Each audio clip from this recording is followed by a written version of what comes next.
best moments of my childhood I spent in nature. On warm days, I found companions among the plant, animal, and insect worlds. In the winter, I knelt with paper and a shoebox of crayons at the bay window seat overlooking the yard. I wore a rut in the carpet so deep the head of a flooring nail daily imprinted my name. There, at the window, I befriended houseflies that clung to the glass. It seemed we shared the same point of view. Yet often, the adults around me didn't. And it confused me because they guided my reality, but my experiences didn't always match it.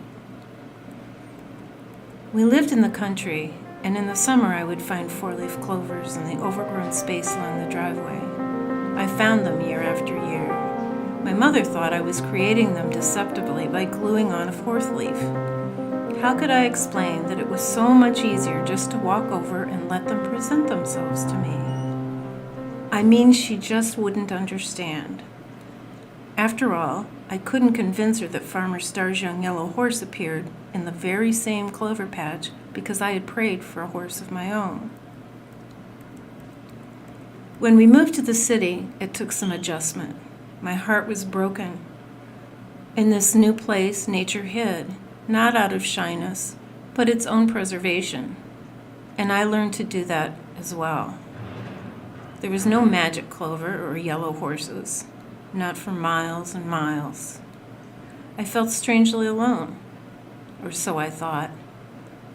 On the way home from school one quiet afternoon, I noticed a muddy clod of dirt in the middle of a tree lawn.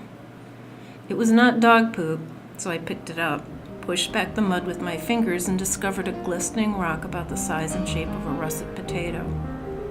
At home, I washed it off and offered it to my parents. Like my four-leafed clovers, they attributed the shininess to someone's deception and spray paint. So I ran to the garage and took a hammer to the truth. And there it glimmered, solid to the core. My family was intrigued, so my sister took it to her science teacher for identification. To the rock's discredit, it was not gold, nor was it fool's gold or anything the teacher could identify.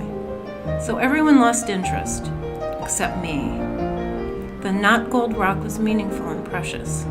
I relegated the broken relic to an honored spot in my special shoebox. The box and rocks have since disappeared. Today, my sister has no recollection of the rock, which frightfully indicates it was something of my own fantasy.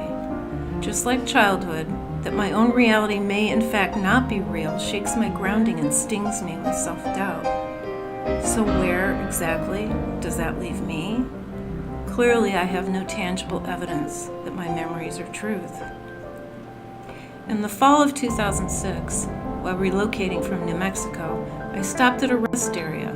Somewhere in the cosmos between Missouri and Ohio, I stood still in the grass as my little dog sniffed and peed. For no apparent reason, I glanced down. Looking back at me was a soft bed of clover, something I hadn't seen for years.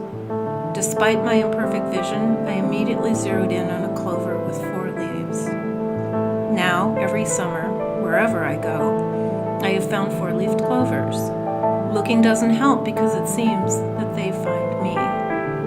In fact, the message they bring seems increasingly emphatic.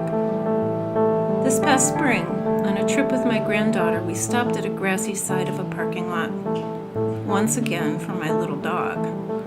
As we walked, she remarked, "Remember you said you used to find 4-leaf clovers?" Maybe it was strange luck, or perhaps it actually spoke to her in a clover-like way. But there it was, beneath us. Yet it didn't have 4 leaves. This one had 5.